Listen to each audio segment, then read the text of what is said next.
بسم اللہ الرحمن الرحیم۔ شروع کرتا ہوں اللہ کے پاک نام سے جو بہت بڑا مہربان نہایت رہنے والا ہے۔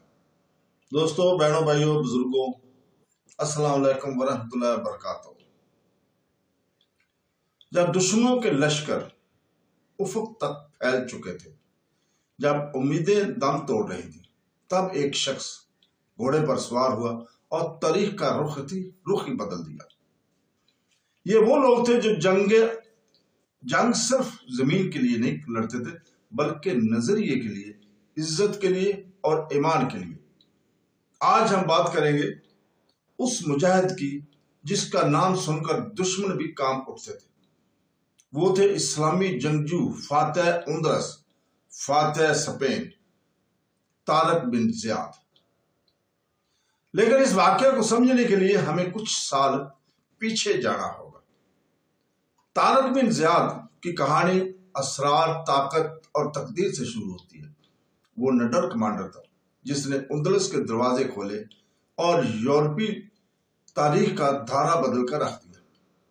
اس کے باوجود وہ ایک افسانوی جنرل بننے سے پہلے وہ ایک نوجوان لڑکا تھا جو شمالی افریقہ کی سرزمینوں میں پرورش پا رہا تھا، جس کی پرورش سختیوں، ہمت اور ایمان میں ہوئی۔ ان کا پورا نام طارق ابن زیاد ابن عبداللہ تھا۔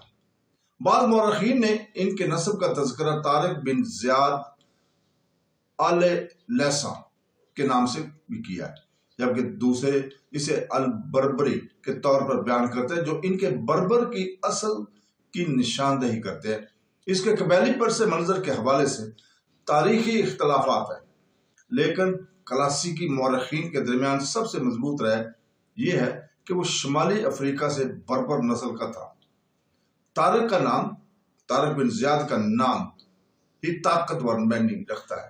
عربی میں طارق کا مطلب ہے دروازے پر دستک دینے والا یا صبح کا ستارہ جو تاریخی کو چھوتا ہے، اور ایک ایسا نام ہے جس کا ذکر قرآن پاک میں سورہ طارق میں ہے، جو اندھیرے کے بعد روشنی کی علامت ہے۔ کتنا قابل ذکر ہے کہ جو شخص بعد میں اسلام کے لیے ایک نئی سرزمین کھولے گا، اس نے ایک نام رکھا جس کا مطلب ہے طاقت اور روشنی کے ساتھ آنے والا۔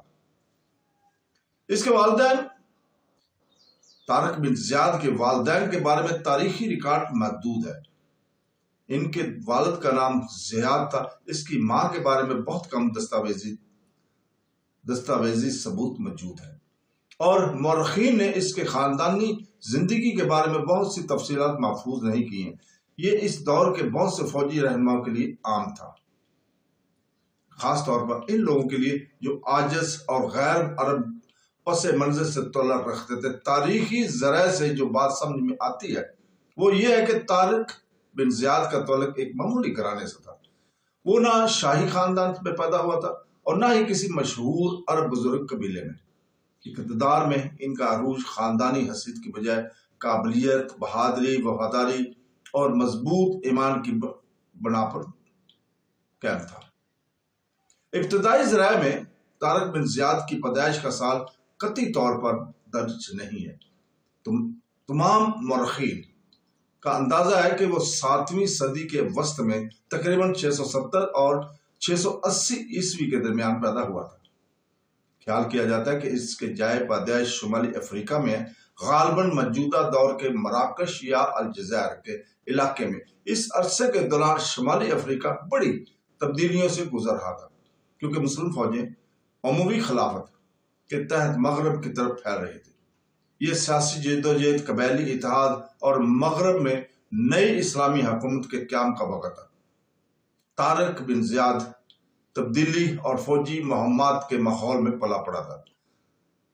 طارق ابن زیاد ایک ایسے دور میں پیدا ہوا جب شمالی افریقہ ابھی مکمل طور پر مسلم حکمرانی کے تحت مستحکم نہیں ہوا تھا۔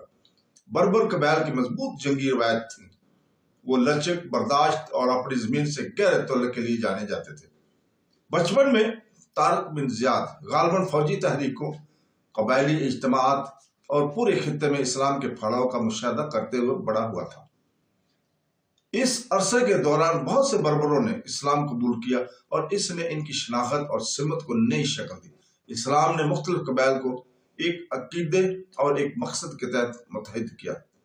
اگرچہ اس کے بچپن کی تفصیلی کہانیاں بہت کم ملتی ہیں کتابوں میں، لیکن مورخین اسے چھوٹی عمر سے ہی ذہین، بہادر اور نظم و ضبط کا حامل قرار دیتے ہیں۔ ایک جنگجو معاشرے میں پروان چڑھنے کا مطلب یہ تھا کہ جسمانی تربیت، گھڑ سواری اور ہتھیاروں کی مہارتیں روزمرہ کی زندگی کا ان کا حصہ تھے۔ نوجوان لڑکوں کو قیادت اور دفاع کے لیے ابتدائی طور پر تیار کیا جاتا تھا۔ اس دور میں یہ بھی خیال کیا جاتا ہے کہ طارق بن زیاد ابتدائی طور پر شمالی افریقہ کے اموی گورنر موسیٰ بن نصیر کی خدمت میں آزاد کردہ غلام تھا۔ اس دور میں بہت سی قابل افطار اپنی قابلیت اور وفاداری کی بدولت غلامی سے اعلیٰ عہدوں پر فائز ہوئے۔ اسلام نے سماجی نقل و حرکت کے دروازے کھولے جو پہلے بہت سے معاشروں میں بند تھے۔ اگر یہ رپورٹ درست ہے تو یہ اس کہانی کو مزید طاقتور بناتی ہے۔ ممکنہ غلامی سے لے کر تاریخ کو نئی شکل دینے والی فوج کی کمانڈ کرنے تک ان کی زندگی، عزم اور خدائی تقدیر کی عکاسی کرتی ہے۔ طارق بن زیاد اموی خلافت کے سنہری توسیعی دور میں پروان چڑھا۔ اسلامی تعلیمات تیزی سے پھیل رہی تھی، مساجد علم، روحانیت اور عسکری تنظیم کے مراکز پر تھیں۔ وہ ایمان، نماز اور تلاوت قرآن پاک کی بنیادی باتیں سیکھ لیتے تھے۔ ابتدائی مسلمان نسلوں نے نظم و ضبط، سادگی اور اللہ کی اطاعت کی قدر کی۔ یہ خوبیاں ان کی شخصیت میں گہرائی تک سمائی ہوئی تھی۔ مورخین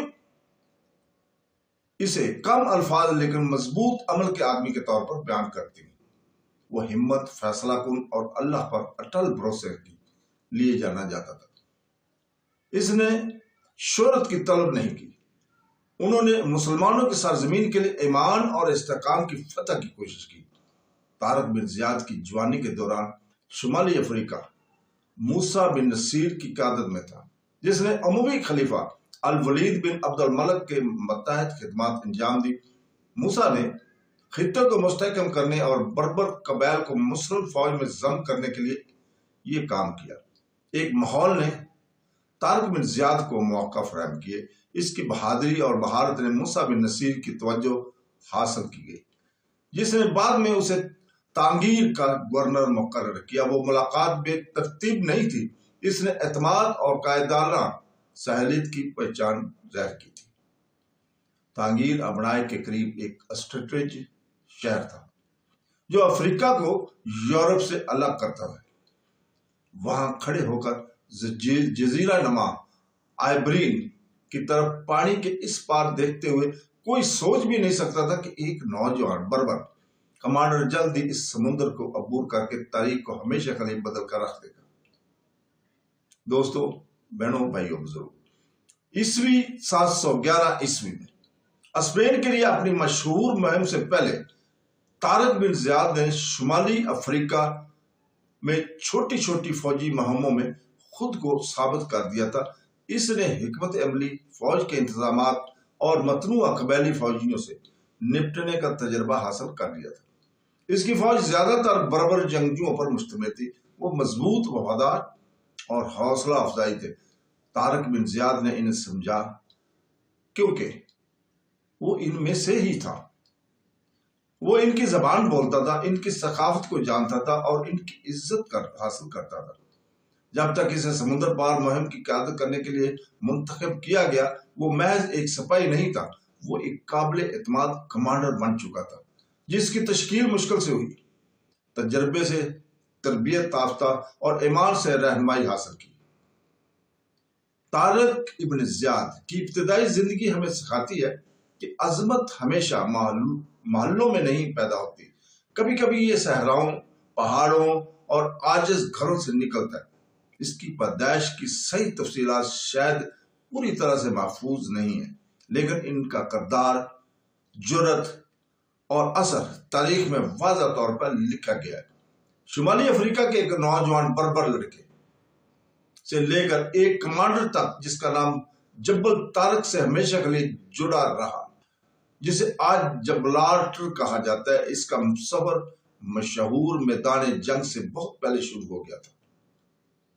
اگلی ہم جو قسط شروع کریں گے ہم اس میں بیان کریں گے کہ اس نوجوان کمانڈر نے کیسے کیسے سفر کیا اور کیسے وہ مشن حاصل کیا جو اندلس کو کھولے گا، اور کس طرح اس کا ایمان اور عزم اس سمندر کے پار تاریخ میں لے جائے گا۔